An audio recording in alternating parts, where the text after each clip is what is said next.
এবার খেলার প্রসঙ্গ। পাকিস্তান সুপার লিগ দিয়ে আবারও ক্রিকেটে ফিরেছেন সাকিব আল হাসান। টুর্নামেন্টের মাঝপথেই সাকিবকে দলে ভিড়িয়েছেন লাহোর কালান্দার্স।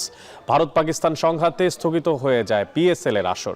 যদিও 17 মে থেকে আবারও মাঠে ফিরছে ফ্র্যাঞ্চাইজি এই লিগটি। তবে এই মুহূর্তে ঝুঁকির কথা মাথায় রেখে অনেকেই বিদেশি ক্রিকেটাররা আসতে চাচ্ছেন না, প্রকাশ করছেন অনীহা। আর যে কারণে বিদেশি ক্রিকেটারদের খরায় পড়েছে পিএসএল।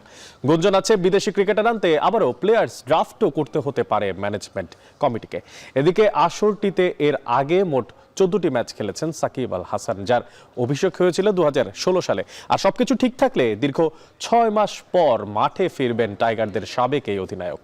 যদিও এই আসরে খেলতে বিসিবির অনাপত্তিপত্র লাগবে সাকিবের।